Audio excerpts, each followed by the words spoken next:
Okay, तो अब आगे बढ़ते हैं। अब we are going to continue with Africa. ठीक है, अफ्रीका खोल लो एटलस में।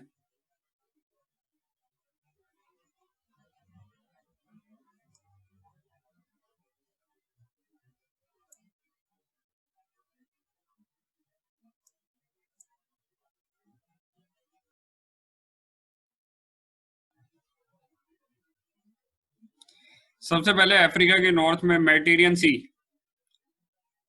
अफ्रीका के नॉर्थ में मेडिटेरियन सी, अगेन वही जो हम ऑलरेडी एशिया वगैरह में डिस्कस कर चुके थे, बट मेडिटेरियन सी की बाउंड्री जो है वो मेजरली अफ्रीका और यूरोप को अलग करती है। तो यहाँ पे मेडिटेरियन सी एक बहुत ही इंपॉर्टेंट रूट है, सी रूट है अफ्रीका और यूरोप के बीच में ट्रेड करने के लिए भी, और बाकी सब कंट्रीज के हिसाब से भी ये रूट जो है वो बाकी सब एशिया वगैरह को भी कनेक्ट करता है इससे। तो अफ्रीका कि नॉर्थ वाली या वेस्ट वाली तरफ जाने के लिए मेजरली मेडिटेरियन रूट को यूज किया जाता है, इसलिए मेडिटेरियन रूट जो है बहुत इंपॉर्टेंट है, और मेडिटेरियन सी अपने आप में इंपॉर्टेंट।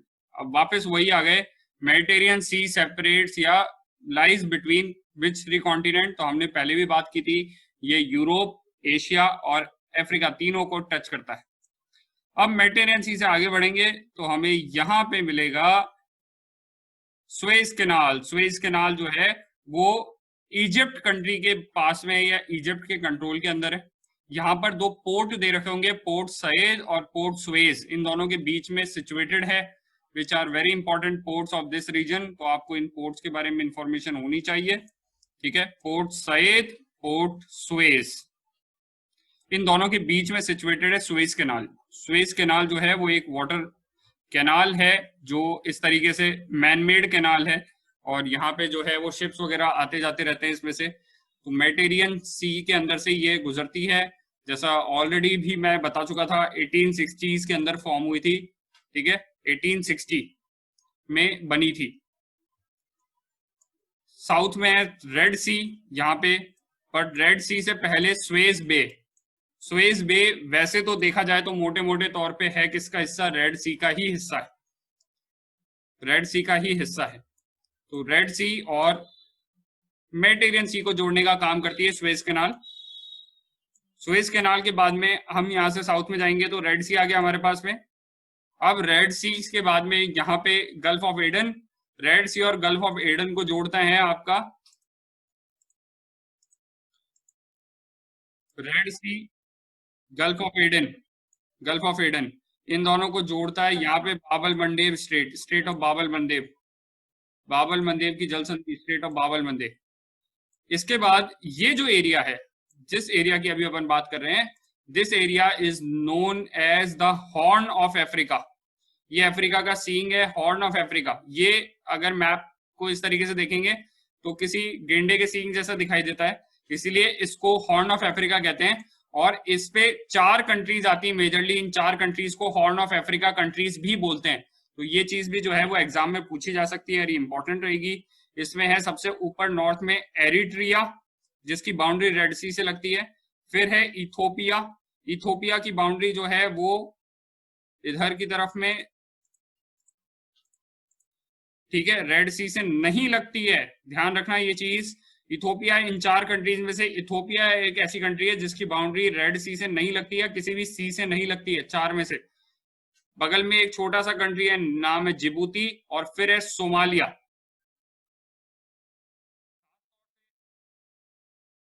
हाँ, डी साइलेंट जिबूती बोला जाता है इसको, DGIBOUTI, जिबूती। ये बिल्कुल बाबल मंडेब पे, एग्जैक्टली बाबल मंडेब पे सिचुएटेड है। अब ये सोमालिया और इथोपिया, ये 2 कंट्रीज की कैपिटल भी याद होनी चाहिए, बाकी सब की इतनी इंपॉर्टेंट नहीं है। हालांकि जिबूती की तो जिबूती ही होगी, उसमें कोई ज्यादा डिस्कशन करने वाला है नहीं, कुछ ज्यादा मुश्किल नहीं है मामला। बट आपको कम से कम इथोपिया एडिस अबाबा और सोमालिया की मोगादिशु, ये 2 कैपिटल्स याद होनी चाहिए इस रीजन के अंदर से, क्योंकि ये रीजन जो है वो dry and desert type of region है, क्योंकि यहाँ पर जो है वो हाईलैंड रहता है और यहाँ पे हाई प्रेशर एरिया बनता है जहां पे विंड्स ऊपर से नीचे की तरफ सेटल डाउन होती हैं, और इसलिए यहाँ पे कम बरसात होती है। अभी अहमद अली जो हैं वो इथोपिया के प्राइम मिनिस्टर थे, और इन्हें जो है वो नोबेल पीस प्राइज मिला 2019 का।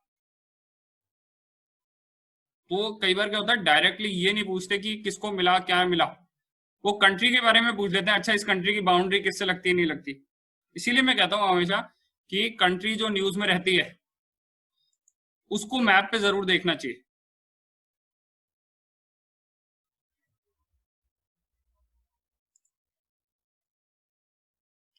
दूसरी कंट्री यहाँ पे सोमालिया क्यों इंपॉर्टेंट है, कि सोमालिया में पायरेसी का इशू बहुत ज्यादा रहता है, सोमालिया में गरीबी बहुत है, और इस वजह से यहाँ पर बहुत सारे लोग जो है वो नाव लेकर जो है वो निकल जाते हैं किसी ना किसी जहाज को कैप्चर करने के लिए। इस एरिया के अंदर, इस पूरे पर्टिकुलर एरिया में बहुत सारे शिप्स निकलते हैं इस रूट से, क्योंकि इधर से इंडियन ओशन से आने वाले सारे शिप इस वाली डायरेक्शन में जाएंगे, या फिर इधर की तरफ में यूरोप जाने के लिए इस वाली डायरेक्शन में जाएंगे। तो अक्सर इस रूट के ऊपर सोमालिया के जो पायरेट्स हैं, सोमालियन पायरेट जो हैं, वो इन शिप्स को कैप्चर कर लेते हैं और फिर शिप्स को छोड़ने के लिए पैसा मांगते हैं। इसीलिए ये रूट जो है बहुत ज्यादा बदनाम है, एंड यहीं पे सोमालियन पायरेट्स पाए जाते हैं मेजरली। सोमालिया गरीब कंट्री है और यहाँ पे जो है वो लोगों के पास ज्यादा कुछ करने को है नहीं, इकोनॉमिक एक्टिविटी कम है, एग्रीकल्चर वगैरह पे डिपेंडेंसी कम है, इस वजह से लोग जो है वो ज्यादातर इस तरीके की एक्टिविटीज में इन्वॉल्व हो जाते हैं। इंडिया के लिए प्रॉब्लम है, क्योंकि बहुत सारे शिप्स यहाँ से इंडिया के भी जाते रहते हैं, और बहुत सारे इंटरनेशनल शिप्स भी ऐसे जाते रहते हैं जिनपे क्रू या तो इंडियन होता है या कैप्टन इंडियन होते हैं। इससे तरीके के बहुत सारे एग्जाम्पल अभी रिसेंट में आए थे, और अभी इंडियन गवर्नमेंट ने एक नया बिल पास किया था जिसमें उन्होंने जो शिप्स ऐसे होते हैं उन शिप्स को लेकर जो पायरेट्स पकड़े जाते हैं, अब ये इंटरनेशनल सी है तो कोई भी देश उनकी जिम्मेदारी लेने को तैयार नहीं होता, तो उनको आप कहाँ रखोगे, ये एक प्रॉब्लम क्रिएट हो जाती है। तो इसीलिए किसी भी देश के अंदर ऐसा कोई लॉ नहीं है, कानून नहीं है कि उन पायरेट्स को सजा कहाँ होगी और किस कानून से होगी। तो अभी इंडियन गवर्नमेंट ने रिसेंट में बिल पास किया है जिसमें उन्होंने प्रोविजन किया है कि इस तरीके के पकड़े गए पायरेट्स को जो इंडियन गवर्नमेंट के खिलाफ काम कर रहे होंगे या इंडियंस के खिलाफ काम कर रहे होंगे, उनको इंडिया में सजा दी जा सकती है। ठीक है, तो ये जो है वो रीजन हो गया पायरेसी से जुड़ा हुआ। अब इसी रीजन के अंदर और भी दो तीन छोटे मोटे कंट्रीज हैं जो इस वजह से परेशान है, पायरेसी वगैरह की वजह से, और यहाँ से बहुत सारे शिप्स निकलते हैं, टूरिज्म भी बहुत है, और इंडिया इस रीजन में अपना इन्फ्लुएंस बढ़ाने के लिए इस रीजन में काम करता है। और हमें जो है वो इस रीजन में इंडियन नेवी का रोल जो है वो अभी रिसेंट में बहुत ज्यादा बढ़ता जा रहा है, खासतौर से एसएसबी, अगर नेवी वगैरह का है किसी का या नहीं भी है तो भी एटलीस्ट ये तो पता होना चाहिए एसएसबी के हिसाब से कि Indian navy is playing very important role in this particular region, कि सोमालियन पायरेट्स वगैरह का इशू हो चाहे और भी पायरेसी इश्यूज हो, उसकी वजह से इंडियन नेवी का रोल इस एरिया में बढ़ता जा रहा है धीरे धीरे। क्योंकि हमारा इन्फ्लुएंस अगर इस एरिया में हमें बढ़ाना है तो हमें इन कंट्रीज की हेल्प करनी है, जो कि कंट्रीज इतनी ज्यादा पॉपुलेटेड नहीं है, इनके पास बहुत स्ट्रॉन्ग नेवी नहीं है, तो इंडिया इस रीजन में एक स्ट्रॉन्ग प्लेयर बन के उभर सकता है। हालांकि रिसेंट में चाइना के इस रीजन में आने की वजह से इंडिया के लिए थोड़ी सी प्रॉब्लम जो है वो क्रिएट होती जा रही है। फॉर एग्जाम्पल, हमने बात की थी कि इंडिया के आसपास चाइना ने कुछ एक बंदरगाह बनाए, जैसे उसके अंदर एक जिबूती के अंदर चाइना का पूरा फुल फ्लैश नेवल बेस है। चाइना ने फॉरेन में एक कंट्री के अंदर अपना बेस तैयार किया जिसको जिबूती में है वो। दूसरा दुकम बंदरगाह जो हमने यहाँ बात की थी ओमान के अंदर है, ये भी चाइना के अंडर में आ रहा है। उसी तरीके से यहाँ पर चाइना ने ग्वादर पोर्ट पाकिस्तान में डेवलप किया। तो हमें कुछ एक ऐसे पोर्ट्स मिल रहे हैं जो इंडिया के इर्द गिर्द हैं या इंडिया के डोमिनेंस वाले रीजन में हैं, इंडिया के लिए एक प्रॉब्लम क्रिएट करते हैं, क्योंकि इंडियन ओशन में चाइना का बढ़ता हुआ इन्फ्लुएंस, ठीक है, ये इंडिया के लिए लॉन्ग टर्म में एक प्रॉब्लम क्रिएट कर सकता है। इसी तरीके से चाइना ने श्रीलंका का हम्बन तोता पोर्ट जो है वो लीज पर लिया 99 साल की, श्रीलंका में हम्बन तोता। इसी तरीके से यहाँ पे साउथ में हम्बन तोता मिल जाएगा, श्रीलंका का मैप देखोगे तो मिल जाएगा। उसी तरीके से यहाँ पर म्यांमार के साउथ के अंदर कोको आइलैंड जो है, यहाँ पर एक कोको आइलैंड के नाम से एक छोटा सा आइलैंड है म्यांमार का। इन आइलैंड्स में भी चाइना की बात चल रही थी कि इस आइलैंड को भी लेने की बात चल रही है। तो इस तरीके से चाइना एक तरीके से इंडिया को चारों तरफ से घेरने की कोशिश एक तरीके से कर रहा है, और इंडिया के इस रीजन के अंदर जो है वो चाइना का बढ़ता हुआ प्रभाव, इन्फ्लुएंस, उसका डोमिनेंस बढ़ता जा रहा है। थोड़े दिन पहले चाइना ने जो है वो इंडियन ओशन में अपने शिप्स भी भेज दिए थे, जिसको लेकर इंडिया ने जो है वो आपत्ति जताई थी अंडमान निकोबार के आसपास। तो इस वजह से इस एरिया के अंदर जो है वो चाइना अपना प्रभाव, इन्फ्लुएंस जो है वो बढ़ाता जा रहा है। तो चाइना के लिए एक मेजर सी रूट है ये, चाइना के शिप यहाँ से गुजरते हैं। दूसरा, चाइना पाकिस्तान इकोनॉमिक कॉरिडोर पूरा होने के बाद में इधर से पाकिस्तान के थ्रू चाइना इस पोर्ट पे कब्जा कर लेगा, ग्वादर पोर्ट पे कब्जा कर लेगा। और ग्वादर पोर्ट पे कब्जा करने के बाद ये रूट पूरा चाइना के लिए इंपॉर्टेंट हो जाएगा। तो चाइना का बढ़ता हुआ इन्फ्लुएंस इंडिया के लिए एक प्रॉब्लम है इस पूरे रीजन में, जो हमारा होना चाहिए। चाइना की इधर से कहीं बाउंड्री लगती नहीं है, बट फिर भी चाइना धीरे धीरे इस एरिया में अपना इन्फ्लुएंस बढ़ाता जा रहा है। इसीलिए इंडियन नेवी के लिए भी एक चैलेंज बढ़ता गया है कि धीरे धीरे जिस तरीके से एक तो नॉर्दर्न बॉर्डर पे अपनी टेंशन चल रही है अभी चाइना के साथ में, उसी बीच अभी अगर चाइना नेवी ऑपरेशंस भी करता है, नेवल शिप्स भी इधर भेजता है, तो नेवी भी हाई अलर्ट पे अभी इसीलिए चल रही है। और इस पूरे रीजन में चाइना अपना प्रभाव ना बढ़ा सके, इंडिया इसके लिए जो है वो धीरे धीरे बाकी कंट्रीज के साथ में पार्टनरशिप कर रहा है। जैसे अभी हाल ही में इंडिया ने ऑस्ट्रेलिया के साथ में और फ्रांस के साथ मिलकर एक एग्रीमेंट साइन किया है, ताकि इन 3 कंट्रीज के बीच में आपस में एक दूसरे को मिलिट्री सहायता वगैरह जो है प्रदान की जा सके। अगर इंडियन शिप्स यहाँ जाते हैं या इधर से निकल रहे हैं तो उनको फ्यूल वगैरह ऑस्ट्रेलिया में मिल सकता है, उसी तरीके से ऑस्ट्रेलियन शिप इधर आ रहे हैं तो उनको इंडिया में फ्यूल वगैरह मिल सकता है। ये ऑस्ट्रेलिया भी जो है थोड़ा बहुत चाइना के इन्फ्लुएंस से प्रभावित है, और इंडिया, चाइना, जापान और यूएसए मिलकर एक नई ऑर्गेनाइजेशन बनाने की कोशिश कर रहे हैं जो चाइना को काउंटर करेगी। इसका नाम है क्वाड। क्वाड पार्टनरशिप किनके किनके बीच में है? इंडिया, अभी ऑफिशियल नहीं है ये, बट इसमें बहुत टाइम से न्यूज बने जा रही है, तो ये एग्जाम में तो आ ही सकता है, एसएसबी के हिसाब से भी इंपॉर्टेंट है। इंडिया है, यूएस है, उसके बाद में जापान है इसके अंदर, और ऑस्ट्रेलिया है इसके अंदर। ये 4 के बीच में है क्वाड।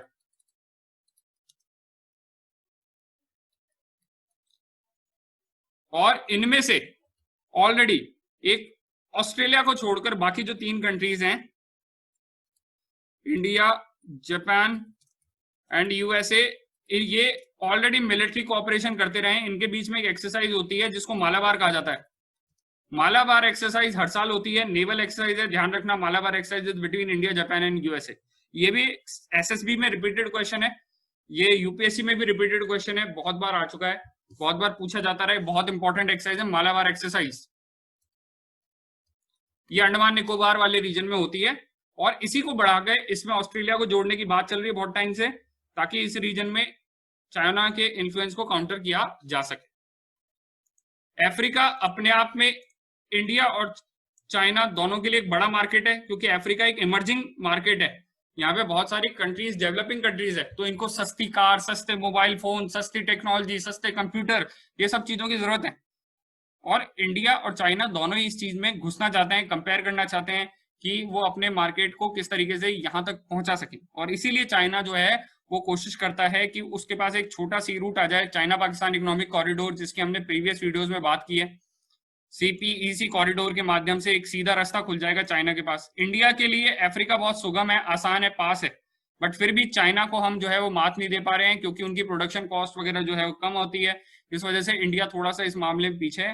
हालांकि सॉफ्टवेयर एंड टेक्नोलॉजी में इंडिया काफी आगे है, बट फिर भी चाइना से कम्पीट करना थोड़ी सी प्रॉब्लम हमारे लिए बनती जा रही है।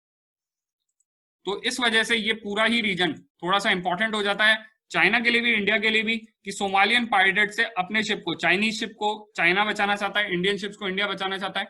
इंडिया चाहता है लार्जर इस एरिया में हमारा पूरे में इन्फ्लुएंस रहे, इसीलिए हमारे लिए बहुत इंपॉर्टेंट है ये रीजन। और इसीलिए इंडिया इन छोटी छोटी कंट्रीज जो यहाँ पे आप देख सकते हैं, जिसमें यहाँ पे देखोगे तो यहाँ पे एक सेशल्स नाम से कंट्रीज है, इनकी लोकेशन भी आपको ध्यान होनी चाहिए, लोकेशन वाइज भी याद होना चाहिए आपको।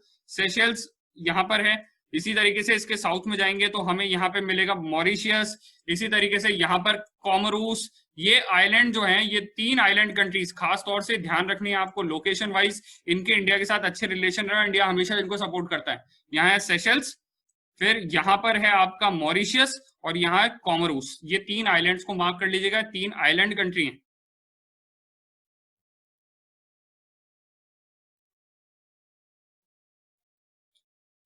फिर है मेडागास्कर, यहाँ पर है मेडागास्कर। ये आइलैंड जो है ये बहुत इंपॉर्टेंट आइलैंड है, ये वर्ल्ड का 4th लार्जेस्ट आइलैंड है, वर्ल्ड का 4था सबसे बड़ा आइलैंड है, और अफ्रीका का सबसे बड़ा आइलैंड है।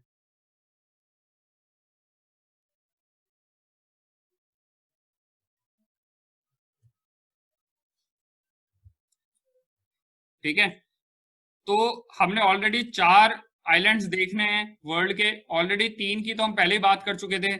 ठीक है, तो सबसे बड़ा आइलैंड वर्ल्ड का है Greenland, which is the world biggest island. Second number पे हमने एशिया में पहले भी बात की थी, पापुआ न्यू गिनी का ये जो आइलैंड है, ये वाला आइलैंड फिर थर्ड नंबर पे है बोर्नियो का आइलैंड विच इज एशिया का सबसे बड़ा island, Borneo island which is Asia biggest island, और फोर्थ नंबर पे आता है मेडागास्कर का आइलैंड। अब ये सब कंट्रीज जो हैं, ये 4 कंट्रीज प्लस यहाँ पे 2-3 आइलैंड ऐसे हैं जो अफ्रीका के कंट्रोल में आते हैं, जैसे यहाँ पे मायोटी, फ्रांस लिखा, सॉरी अफ्रीका कंट्रोल में बोल रहा हूं मैं, फ्रांस के कंट्रोल में आते हैं, जैसे यहाँ लिखा है मायोटी आइलैंड फ्रांस। इसी तरीके से यहाँ पे मॉरिशस के पास में एक छोटा सा आइलैंड है रीयूनियन आइलैंड, ये भी फ्रांस के कंट्रोल में, रीयूनियन आइलैंड फ्रांस।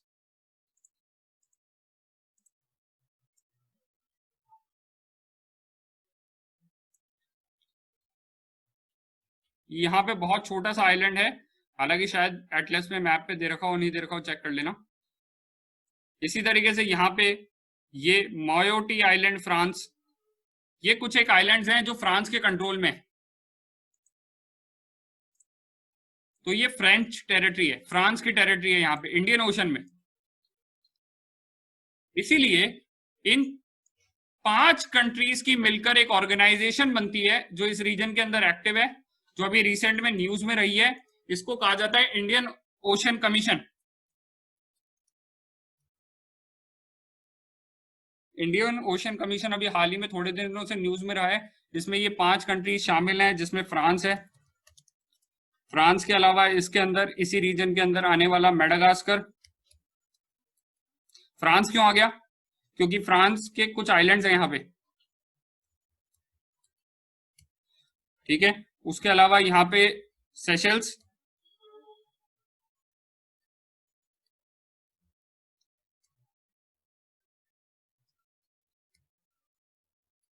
ये सब कंट्रीज जो है वो मिला के इंडियन ओशन कमीशन का हिस्सा है। इंडिया इसका मेंबर नहीं है, हालांकि ये न्यूज में चलता रहता है अक्सर। इन कंट्रीज की हेल्प से इंडिया जो है वो इस रीजन में पेट्रोलिंग वगैरह करता है, नेवी शिप्स वगैरह भेजता है, और इन कंट्रीज में से कुछ कंट्रीज के इंडिया के साथ में अच्छे कोऑपरेशन है, वहां पे इंडियन नेवल ऑफिसर्स को भी भेजा जाता है उनकी एडवाइस वगैरह के लिए। इसमें से अभी थोड़े दिन पहले इंडियन गवर्नमेंट ने जो है वो सेशल्स गवर्नमेंट की हेल्प करी थी, वहां पे नई सुप्रीम कोर्ट की बिल्डिंग बनवाई गवर्नमेंट ने, और उसमें नरेंद्र मोदी ने इनॉग्रेट किया था ऑनलाइन, अभी थोड़े दिन पहले, 2-3 हफ्ते पहले की बात।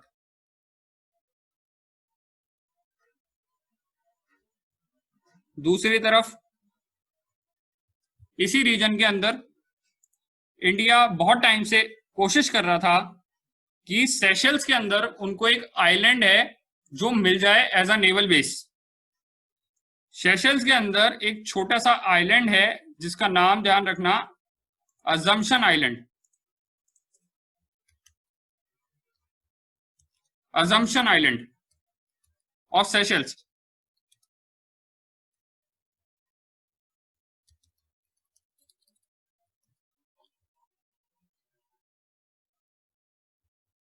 सेशल्स के अंदर जो है वो, सेशल्स की स्पेलिंग चेक करो, SEYCHELLES,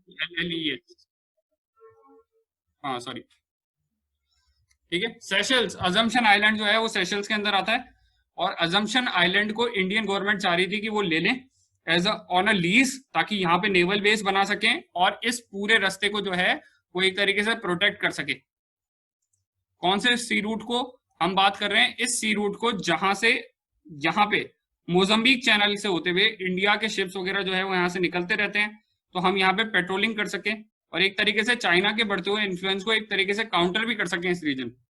हालांकि सेशंस ने फिर यहाँ पे थोड़े दिन पहले हंगामा हो गया और सेशंस ने जो है वो आइलैंड हमें देने से मना कर दिया था। तब फ्रांस ने हमें ऑफर किया था कि ये जो रीयूनियन आइलैंड है आप अपना बेस यहाँ पे बना लो, बट इंडिया रीयूनियन आइलैंड में कम इंटरेस्टेड था, क्योंकि सेशल्स की लोकेशन जो है वो इस रूट को मॉनिटर करने के लिए या पेट्रोलिंग करने के लिए ज्यादा अच्छी है as compare to Reunion island. तो ये जो आइलैंड है, इन दोनों आइलैंड्स का नाम उस टाइम पे हाईलाइट में था, न्यूज में था, और कई बार आइलैंड्स जो न्यूज में रहते हैं उनको पूछ लिया जाता है कि ये कहां पर सिचुएटेड है, किस ओशन में, इस तरीके की चीज। तो ये आइलैंड जो है वो इंडिया के लिए इंपॉर्टेंट हो गए।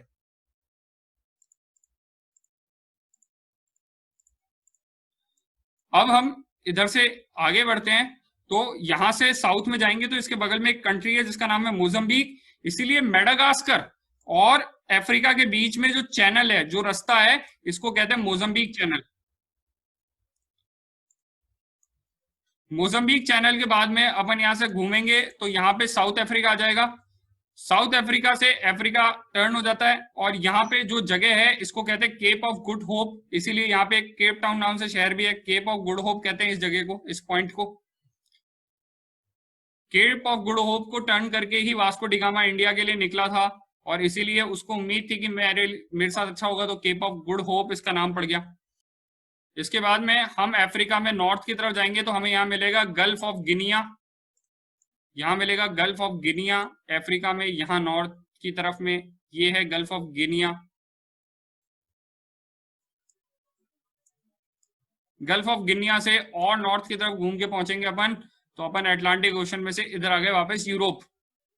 तो अब यहाँ पे आपको ध्यान रखना है, एक और इंपॉर्टेंट स्टेट जो वर्ल्ड के बहुत ज्यादा इंपॉर्टेंट स्टेट में से एक आता है, जो कि अटलांटिक ओशन को जोड़ता है, कनेक्ट करता है मेडिटेरियन सी से, और इस स्टेट को कहते हैं state of Gibraltar. This is state of Gibraltar. State of Gibraltar किसको कनेक्ट करता है? मेडिटेरियन सी को। किससे कनेक्ट करता है? अटलांटिक ओशन से।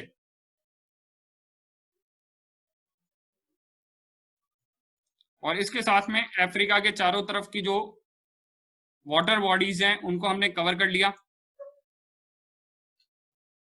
अब अफ्रीका के अंदर देखेंगे हम ज्योग्राफी वाइज, तो अफ्रीका के नॉर्थ की तरफ में इस वाली जगह है,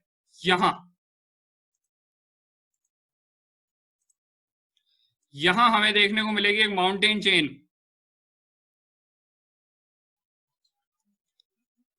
इसको एटलस माउंटेन के नाम से जाना जाता है। एटलस माउंटेन एक फोल्डेड माउंटेन है, क्योंकि एटलस माउंटेन के अंदर दो प्लेट के टकराने की वजह से बन रहा है। तो मेनली यहाँ पे यूरेशियन प्लेट और अफ्रीकन प्लेट एक दूसरे से टकरा रही हैं, जिसकी वजह से यहाँ पर फोल्डिंग देखने को मिलती है। और मेडिटेरियन सी एक तरीके से इन दो प्लेट के टकराने वाली बाउंड्री पर सिचुएटेड है। और इसी वजह से कुछ टाइम बाद, कुछ साल बाद, जब अफ्रीका इधर नॉर्थ की तरफ बढ़ता रहेगा और यूरोप इधर की तरफ धक्का देता रहेगा, तो धीरे धीरे मेडिटेरियन सी शायद गायब हो जाएगा। बट फिलहाल आपको उसकी टेंशन लेने की जरूरत नहीं है, क्योंकि ऐसा होने में कुछ करोड़ साल लगेंगे। तो आप टेंशन ना लें, अभी के एग्जाम के लिए याद रखने की जरूरत नहीं है। बट प्लेट टेक्टोनिक का कॉन्सेप्ट आपको बताओ ना, जरूरी। तो यहाँ पे एटलस माउंटेन मिलते हैं। एटलस माउंटेन अफ्रीका के नॉर्थ में, and these are folded mountain, young fold mountain, बिल्कुल एग्जैक्टली लाइक हिमालय, हिमालय की तरह यंग फोल्ड माउंटेन। इसके बाद में वर्ल्ड का सबसे बड़ा डेजर्ट हमें यहां देखने को मिलता है, जिसको हम सहारा डेजर्ट के नाम से जानते हैं। Sahara desert can be found here. Sahara desert हमें यहाँ पे आसानी से देखने को मिल जाएगा। ये पूरा डेजर्ट जो है वो सहारा डेजर्ट है। हालांकि इसमें दो तीन इंपॉर्टेंट डेजर्ट हैं, जैसे लीबिया वाले कंट्री के अंदर या फिर इस वाले रीजन में लीबियन डेजर्ट बहुत इंपॉर्टेंट डेजर्ट। वहीं अल्जीरिया की साइड वाला डेजर्ट जो है मेजरली प्लेट्यू रीजन है, या थोड़ा सा उभार है यहाँ पे देखने को मिलेगा। ठीक है, अच्छा, ये मतलब मेजरली आपको इसका नाम याद रखने की जरूरत नहीं है, मैं सजेस्ट नहीं करूंगा कि इसका नाम याद रखना, पर ये है समझने के लिए कि इधर वाला डेजर्ट जो है वो मेजरली पथरीला है, यानी कि रॉकी डेजर्ट। वहीं इधर वाला डेजर्ट जो है वो रेतीला ज्यादा है, यानी कि सैंडी डेजर्ट। ठीक है, तो इस तरीके से जो है वो सहारा डेजर्ट जो है वो नॉर्थ ऑफ अफ्रीका के अंदर मेजरली पाया जाता है। नॉर्थ ऑफ अफ्रीका के इस डेजर्ट से हम थोड़ा सा नीचे चलेंगे, तो अब हम जो है वो दूसरे टाइप ऑफ रीजन में आ गए। अफ्रीका का नॉर्थ वाला रीजन टालते हुए अब हम सेकंड टाइप ऑफ रीजन में आ गए, जिस रीजन को हम जो है वो कहते हैं ग्रासलैंड टाइप ऑफ वेजिटेशन देखने को मिलेगा आपको यहाँ पे। ये पूरा रीजन जो है वो ग्रासलैंड है। कैसा ग्रासलैंड है? एक स्टेपी ग्रासलैंड हमने एशिया में देखा था, वैसा नहीं है बिल्कुल भी। क्यों? क्योंकि ये ट्रॉपिकल रीजन में आता है। ये ट्रॉपिक ऑफ कैप्रिकॉर्न और ट्रॉपिक ऑफ कैंसर के बीच में पड़ रहा है ये रीजन। इसकी वजह से यहां पर जो क्लाइमेट है वो वार्म होगा, जबकि एशिया के स्टेपीज में मिलने वाला क्लाइमेट जो था वो कोल्ड था। तो यहाँ पे टेम्परेचर का डिफरेंस है, पहली चीज तो ये। इसकी वजह से यहाँ पर गर्मियां भीषण पड़ती है। और अगर आप डिस्कवरी चैनल देखते हो तो आप लोगों को वहां पे जो शेर चीते भागते हुए दिखाई देते हैं, जहां लंबी लंबी सूखी घासें होती है और पेड़ दूर दूर तक नहीं होते, इस तरीके का वेजिटेशन आपको यहाँ पर देखने को मिलेगा, जिसको यहाँ पर लिख रखा होगा साहेल टाइप ऑफ ग्रासलैंड। यहाँ पे इसको साहेल के नाम से जाना जाता है। इस ग्रासलैंड को अफ्रीका में साहेल बोलते हैं। प्लीज रिमेंबर, ये रट लीजिएगा क्योंकि ये बहुत इंपॉर्टेंट है। इस तरीके से बड़ा बड़ा साहेल लिखा होगा यहाँ पे अफ्रीका के ऊपर। साहेल ग्रासलैंड यहां पर पाए जाते हैं। और साहेल क्या है? Savanna type of vegetation. Sahel जो ग्रासलैंड का नाम है, टाइप क्या है? टाइप है सवाना वेजिटेशन।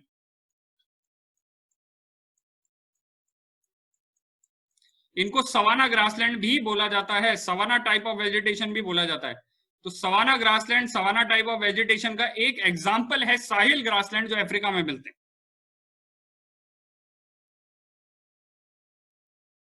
ठीक है, तो साहिल ग्रासलैंड्स के अंदर बरसात नहीं होने की वजह से या कम होने की वजह से, भीषण गर्मी होने की वजह से खेती वगैरह पॉसिबल नहीं होती है। ज्यादातर जो लोग यहाँ पर रहते हैं या जो कबीले वगैरह जो यहाँ पर रहते थे, वो मुख्य तौर से मवेशी पालन में ही उनका मेन रोजगार हुआ करता था, या वो जानवर ही पालते थे mainly.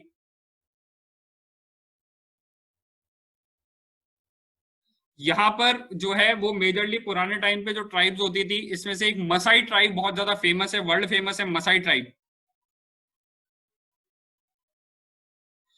Masai tribe are world famous tribes of this reason.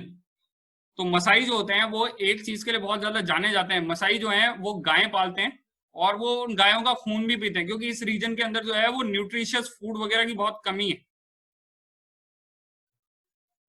ठीक है, तो मसाई जो बहुत ही फेमस ट्राइब है, जो अक्सर हम डिस्कवरी वगैरह पे देखते हैं, लाल कलर के आभूषण वगैरह पहन के, ज्वेलरी वगैरह पहन के रहते हैं, इस तरीके की जो ट्राइब है वो मसाई के नाम से जानी जाती है, और वो मेजरली इस रीजन में पाई जाती है। हालांकि ये रीजन मिनरली रिच बहुत है, यहाँ पर बहुत ज्यादा नेचुरल रिसोर्सेज पाए जाते हैं। स्पेशली ये पर्टिकुलर रीजन में एक तो एनिमल रिसोर्सेज, दूसरा इंसान। पहले अफ्रीका के अंदर जो मानव तस्करी होती थी, ह्यूमन ट्रैफिकिंग होती थी, वो इसी रीजन से ज्यादा होती थी। तो यहां पर ये जो कंट्रीज हैं, खासतौर से यहां देखेंगे कोट डी आइवरी, घाना, टोगो, बेनिन, नाइजीरिया, ये सारी कंट्रीज जो है मेजरली तस्करी के लिए जानी जाती थी। खासतौर से जैसे कोट डी आइवरी, हाथी दांत की तस्करी के लिए, ये फ्रेंच नेम है कोट डी आइवरी, यानी कि आइवरी कोस्ट। घाना गोल्ड कोस्ट के नाम से जाना जाता था, क्योंकि यहाँ पे गोल्ड की तस्करी होती थी बहुत ज्यादा, या यहाँ से गोल्ड बहुत एक्सपोर्ट होता था। अब इन्हें नाम बदल के घाना रख लिया है। तो इस तरीके से जो है वो इन कंट्रीज को मेनली यूरोपियंस ने बहुत एक्सप्लॉइट किया। अभी मिनरल रिच बहुत है ये कंट्रीज, यहां से डायमंड, यहां से एग्रीकल्चर प्रोड्यूस, यहां से हाथी दांत वगैरह की अभी भी तस्करी बहुत होती है। गेंडे के सींग वगैरह, जानवर के नाखून, शेर चीतों के नाखून वगैरह, हड्डियां, ये सारी चीजों का एक्सपोर्ट, इलीगल एक्सपोर्ट, लीगल नहीं है, वो सब यहीं से होता है। तो ये कंट्रीज इसीलिए फेमस हैं। हालांकि अब ये काफी ठीक हो गई हैं, बट पहले बहुत ज्यादा गरीब थी और एक्सप्लॉइटेशन इनका बहुत ज्यादा हुआ, क्योंकि जैसा मैंने बताया यहाँ पर मिनरल रिसोर्सेज तो एक्सट्रैक्ट करने के लिए इंडस्ट्रीज चाहिए, और इंडस्ट्रियल ग्रोथ तो थी नहीं। पहले तो मेजरली ये सिर्फ रिसोर्सेज पे एग्रीकल्चर बेस्ड इंडस्ट्री थे। अभी रिसेंट में ये नाइजीरिया वगैरह इतने ज्यादा डेवलपमेंट हो गए हैं कि नाइजीरिया अफ्रीका का सबसे ज्यादा डेवलप्ड कंट्री है अभी, साउथ अफ्रीका के बाद में। और अगर बात करें, नाइजीरिया वर्ल्ड की थर्ड लार्जेस्ट पॉपुलेशन अभी, सॉरी थर्ड नहीं, फोर्थ लार्जेस्ट पॉपुलेशन है, जो थोड़े दिन में थर्ड हो जाएगी, यूएसए को पीछे छोड़ते हुए। अभी वर्ल्ड की टॉप पॉपुलेशन है China, second India, third USA, fourth Nigeria. ये थोड़े दिन में यूएस पीछे रह जाएगा, नाइजीरिया आगे आ जाएगा, और चाइना पीछे हो जाएगा इंडिया से। तो ये कुछ एक फैक्टर्स हैं जो अभी इस रीजन में चल रहे हैं। हालांकि यहाँ पे एक दो चीजें और देखेंगे हम, जो हम पॉलिटिकली एक बार इन कंट्रीज को देखेंगे नेक्स्ट क्लास में, तो हम इसके बारे में फर्दर डिस्कशन करेंगे। बट मेजरली ये कंट्री जो है या ये रीजन जो है, यहाँ पर बरसात कम होती है, लॉन्ग नॉन न्यूट्रिशियस ग्रास देखने को मिलती है। इस वजह से मवेशी पालने के लिए भी अच्छा नहीं है एरिया, ना ही एग्रीकल्चर के लिए अच्छा है। इसीलिए यहाँ पे हिरण वगैरह ज्यादा मिलते हैं या जंगली भैंसे वगैरह टाइप के जानवर ज्यादा मिलते हैं। फिर आगे जाकर वही जानवर जो है या वो चीज जो है वो आगे जाकर इस रीजन के अंदर मेजरली शेर चीतों वगैरह के लिए शिकार करने के लिए अच्छी है। तो इस तरीके से ये रीजन जो है वो मेजरली साहिल ग्रासलैंड जो है वो जाने जाते हैं। ठीक है, so this is all about the Sahil grasslands. ठीक है, तो मेजरली ये रीजन जो है वो इस वजह से अंडर डेवलप्ड भी था। अब सेंट्रल अफ्रीकन कंट्रीज इस तरीके से गरीबी भी है यहाँ पे, और मेजरली यहाँ पे जो है वो इस्लाम का इन्फ्लुएंस काफी ज्यादा बढ़ा है। दूसरी तरफ यहाँ पे कुछ आतंकवादी संगठन देखने को मिल रहे हैं रिसेंट टाइम के अंदर, जैसे जिसमें सबसे ज्यादा और सबसे इंपॉर्टेंट आतंकवादी संगठन जिसने अभी बहुत ज्यादा न्यूज बनाई है वो है बोको हराम। ठीक है, जैसे मैं बताया यहाँ पॉवर्टी ज्यादा है इस रीजन के अंदर, तो इस रीजन के अंदर जो है वो कुछ आतंकवादी संगठन इकट्ठे हो गए हैं या फिर बने हैं, जिसमें से एक आतंकवादी संगठन का नाम है बहुत ज्यादा न्यूज में आया अभी, बोको हराम। इन्होंने आईएसआईएस को ज्वाइन कर लिया था, या कह दिया था हम आईएसआईएस का समर्थन करते हैं, इस्लामिक स्टेट का समर्थन करते हैं। तो इस रीजन में एक्टिव है बोको हराम, जिससे फ्रांस वगैरह जो हैं वो लड़ रहे हैं मेजरली इस रीजन में। फ्रांस वगैरह इस रीजन में बोको हराम के खिलाफ एक्टिविटी उन्होंने चला रखी है। इससे साउथ की तरफ जाने पर मेनली अफ्रीका में जो है वो आपका आ जाता है एक तरीके का रीजन जो मेनली रेन फॉरेस्ट वाला रीजन है। ये रीजन जो है वो मेजरली रेन फॉरेस्ट रीजन है, और यहां पर जो है वो घने वर्षावन देखने को मिलते हैं। This region is known for its rain forest, और यहाँ पे कॉन्गो के नाम से जाने जाते हैं, या Zaire rain forest, African rain forest यहाँ पर मिलते हैं। ठीक है, यहाँ पे अच्छी बरसात होती है, सुबह से गर्मी पड़ने पर लगती है और शाम तक बरसात हो जाती है, क्योंकि ये ट्रॉपिकल रीजन है, बिल्कुल इक्वेटर के बीच में है। यहाँ पे सर्दियां वैसे लगभग पड़ती नहीं है, सर्दियां होती नहीं है यहाँ पे, और पूरे साल एक जैसा टेम्परेचर रहता है, और एवरग्रीन फॉरेस्ट देखने को मिलते हैं यहाँ पे, पेड़ जिनकी पत्तियां पूरे साल झड़ती हैं, एक मौसम में नहीं झड़ती हैं, पतझड़ नहीं होता है। तो एवरग्रीन फॉरेस्ट जो है वो यहाँ पे देखने को मिलता है। यहाँ पे कॉन्गो फॉरेस्ट या जायर फॉरेस्ट जिसको कहते हैं, Congo and Zaire are the same thing. फिर इससे साउथ की तरफ जाएंगे अपन, तो यहाँ पे आपको जो है वो एक प्लेट्यू देखने को मिलेगा, ये कॉन्गो बेसिन के नाम से जाना जाता है, इसको मार्क कर लेना। इसके बाद में यहाँ पे अपने को एक प्लेट्यू देखने को मिलेगा, इसको काटंगा प्लेट्यू के नाम से जाना जाता है। Katanga plateau is found here. Katanga plateau important plateau है, काटंगा प्लेट्यू। ठीक है, और फिर काटंगा प्लेट्यू के साउथ की तरफ में यहां पर एक डेजर्ट मिलेगा जिसको कालाहारी डेजर्ट लिखा होगा। कालाहारी डेजर्ट जो है वो अफ्रीका के साउथ की तरफ में डेजर्ट सिचुएटेड है, वो है। और दूसरा डेजर्ट मिलेगा जो यहां नामीबिया के कोस्ट पे मिलेगा, नामीब डेजर्ट।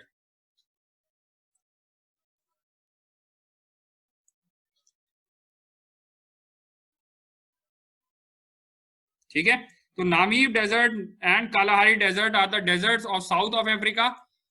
नॉर्थ की तरफ में ग्रासलैंड मिल गए अपने को,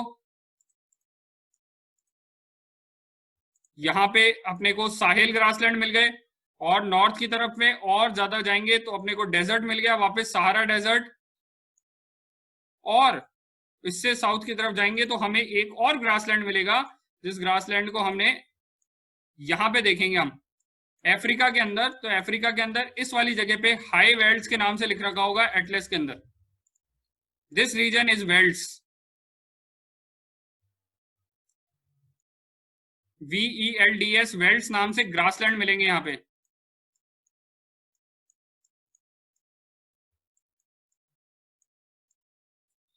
वेल्ड्स ग्रासलैंड जो है वो साहिल ग्रासलैंड से अलग है, ये स्टेपी टाइप के ग्रासलैंड है, जो हमने स्टेपीज ग्रासलैंड देखे थे, बिल्कुल वैसे ग्रासलैंड है।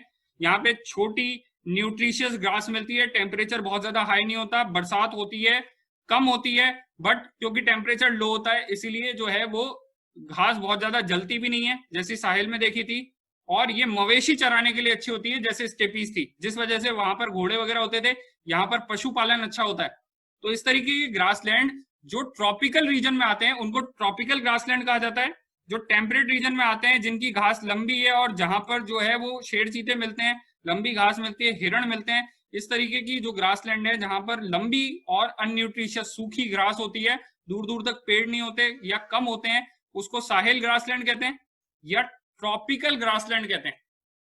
वहीं वेल्स स्टेपीज की तरह छोटी हरी घास मिलेगी आपको, टेम्परेचर बहुत ज्यादा हाई नहीं होगा, मवेशी चराने के लिए अच्छी होगी और टेम्परेट रीजन में मिलेगी, तो इनको टेम्परेट ग्रासलैंड कहते हैं। ठीक है, या प्रेरी टाइप ऑफ ग्रासलैंड भी बोलते हैं इनको, जो हम अमेरिका में देखेंगे। फिर जब हम पूरा वर्ल्ड मैप देख लेंगे तो हम सभी वर्ल्ड के सारे ग्रासलैंड्स को एक उसमें देखेंगे लैटिट्यूड वाइज, कि सब एक दूसरे से कैसे कोरिलेटेड है। तो इस तरीके से जो है वो अफ्रीका का फर्स्ट पार्ट में अभी खत्म कर रहा हूँ, नेक्स्ट पार्ट में हम कंटिन्यू करेंगे।